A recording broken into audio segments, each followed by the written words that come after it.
If you have an innovative idea in science or technology that you think could benefit the world or society, the environment, agriculture, what have you, but you just don't have the funding to get your hands on the lab or the equipment you need to conduct your research, well, there could be a solution. There's a location at the University of Lethbridge that exists to help small startup research companies like yours.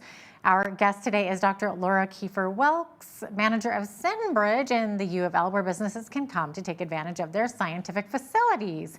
Dr. Laura Keffer-Wilkes, welcome to the show today. So great to have you on. Yeah, thank you for having me here. Absolutely. So first of all, Dr. Keffer-Wilkes, what is Sinbridge?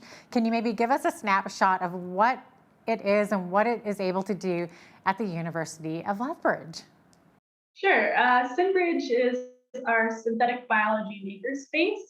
So we're offering equipment, lab equipment, and lab space to startup companies from Southern Alberta, hopefully student-run companies, to give them a chance to work on their project, work on their business, and save them money. One of the biggest hurdles for a small biotechnology startup company is purchasing lab equipment. It's very expensive and it can, really eat up a lot of their seed funding. So by renting space in our facility, they save a lot on those initial startup costs. Sounds like it. So they're able to really take advantage of of using your scientific facility there and equipment. We have a really nice brand new space in the new science and academic building here at the University of Lethbridge. So we've actually been around for quite a few years, but we were kind of hidden in the back of University Hall for a while. But now we are nice, right front and center on the ninth floor, just off the ninth floor atrium of the new science building. So we're having a lot of success recruiting people to come use our space. Wow, that's amazing. So maybe can you give us an idea of how a business can benefit from Senbridge? Because you were saying a lot of this is student-run businesses. Maybe give us an example of some of them. Yeah, so right now we actually have a few student-driven businesses that are working out of our space. We have Allos Bioscience. And they are working on molecular sensors. And they're actually started through a grant that was given to two PhD students that just recently graduated from the U of L. So Harlan Brandon, Dr. Harlan Brandon now, and then Luke Roberts, who's still completing his PhD at the U of L, but they both started this company. They've actually managed to hire a few co-op students from the U of L. And they're working out of Synbridge for the last almost the whole year, almost this whole year since January. We also have DS Bioscience, which is started by Dustin Smith, who's a current U of L PhD student. He actually works out of the research station here in town, but the company is going to be running out of Synbridge as well. Yeah, so lots of opportunities for U of L graduate students and then also the wider community as well. Yeah, so is it mainly startups that can use your services or can other businesses come in there as well? So we have majority of them currently using it are startups, but we do have actually partnerships with larger corporations to complete research and development challenges. So one of the groups that are currently using our space is a group of students that are participating in an NSERC create a program called Rna Innovation. And as part of this program, they've actually partnered with these larger biotech companies to work on a industry relevant R&D challenge. So actually we just wrapped up our a challenge with Corteva Agriscience, which is a huge multinational company. We're working on developing an siRNA based treatment against clubroot in canola. So by bringing in these industry relevant challenges, we're offering these opportunities to our students to get, really relevant research experience, and hopefully that can lead to job training and potentially a career in the future. That's amazing. So I was going to ask you what types of research. So what other types of research has been conducted at Senbridge over the years? So it is primarily a synthetic biology makerspace or research area. So synthetic biology is really taking genes, DNA constructs, and utilizing them to in maybe a different environment or a different organism to solve some sort of problem. So one of the biggest users of Sinbridge is actually the Lethbridge Igem teams. So Igem is a international competition. It's the International Genetic Engineered Machines competition. It was started at MIT in Boston over a decade ago, and U of L has had a university team compete in this competition since I think 2009, and we've had a high school team compete since 2012. So each year, we recruit local students, either from high school, all the local high schools, or the university, and they work on a synthetic biology problem that they'd like to solve.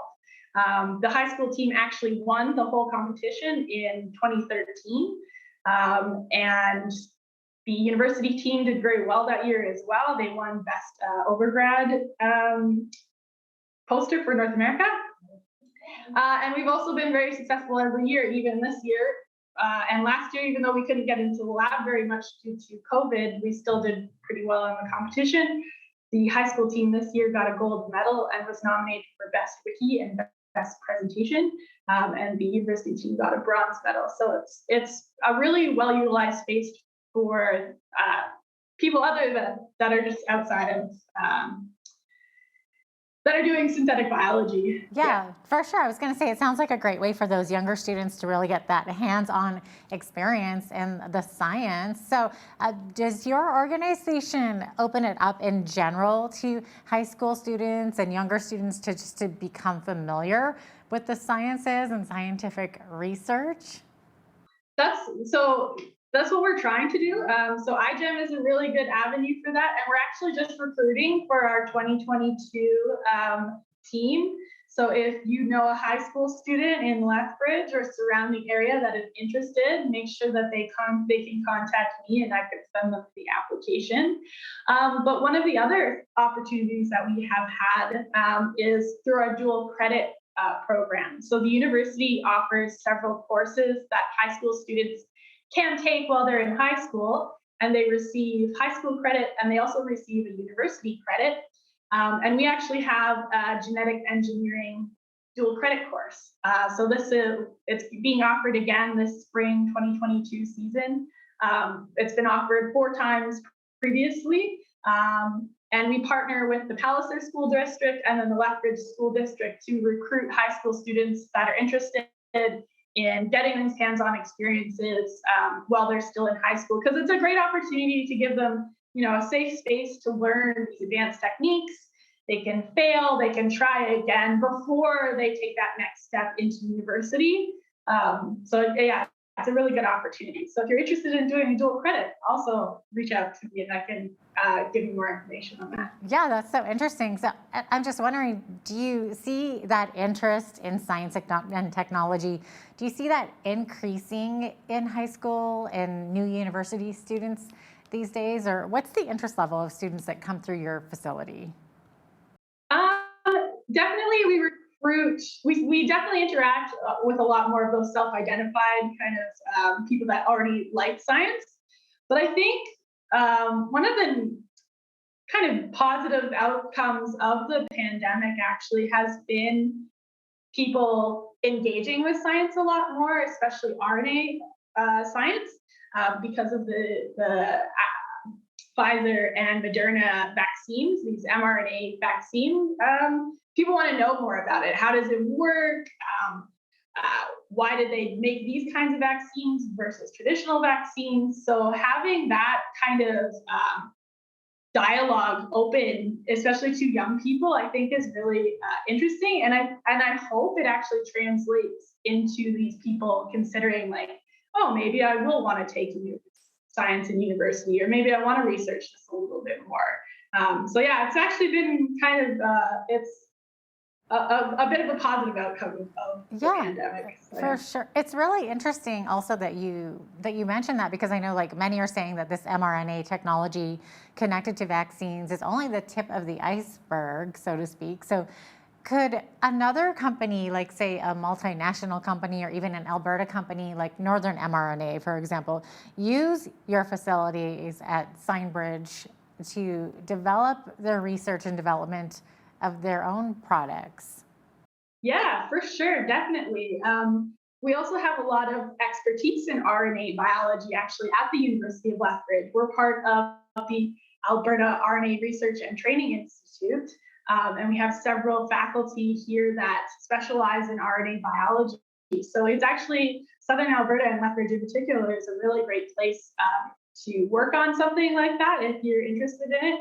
And we have the capabilities to do those kinds of experiments and testing at Senbridge here. That's so neat. So, what do you see as the future for Sinbridge? I know it's Sinbridge. I keep calling it Sinbridge, but it's synthetic in Lethbridge, right? Sinbridge. The name's very Synthetic and creative. then by Bridge. Yeah. The future of Synbridge, I hope is pretty bright. I'd really like to get more startups into this space. We have a few that have reached out to us just recently. And it's kind of between Synbridge and then a couple of places in Ontario that they're looking at maybe engaging with. I think one of the benefits of Lethbridge is that it's relatively cheap compared to a lot of other parts of Canada. Like if you want to do a startup in Vancouver or Toronto, it's going to be much more expensive to live there, to recruit there. Synbridge really offers a very cost-effective opportunity for these startups. You really don't have a lot of money when you're a startup company, so it's cheap to get started. You already have a very well-trained workforce available at the university. These students are graduating with really good degrees, and they're looking for job opportunities. And they don't necessarily want to move to Toronto or Vancouver because there are not a lot of biotechnology jobs currently available in Southern Alberta. Calgary is definitely growing, and Edmonton is definitely growing. But if we can offer those opportunities here at home, I think it's a really beneficial to our community. So yeah, I'd really like to increase the number of companies that we have working here on campus. We have this beautiful new building that we haven't really gotten a chance to use that much because of the it just opened right before the pandemic. So there's office space here for companies to rent. There's lots of expertise that they can tap into, and we have the facilities for them to use. So yeah. That's amazing. Now, I'm just curious, how does Sinbridge connect with researchers and innovators? Because you're saying you want to open it up more. Do you have a sales force or a marketing team? How does that work exactly? We don't actually right now. We have a Twitter account that doesn't get used very much. But if you're interested in connecting, so our email is just sinbridge@uleth.ca. I am the manager for Synbridge, but we also have our director, which is Dr. Tushar Patel. We're also part of the core facilities at the University of Lethbridge. So this is kind of an amalgamation of all like the things that external companies are able to engage with at the university. So we also have the NMR facility and central analytical services that are all part of this core facilities. And our director of core facilities is Tony Montina. So yeah, if you're interested in connecting or if you want to come for a tour, I love giving tours of our space. It's so beautiful. Yeah, just connect with one of us and we can make it happen. Yeah, sounds good. It sounds like you're a great place to bring those creative ideas from the mind to the marketplace. So it's a great idea. Absolutely. Dr. Laura Keffer-Wilkes, manager of Senbridge at the University of Lethbridge, thanks so much for joining me today. Great to have you on. Yeah, no problem. Thanks for having me. Absolutely. I'm Jeanette Roche on behalf of all of us here at Bridge City News. Thanks for watching.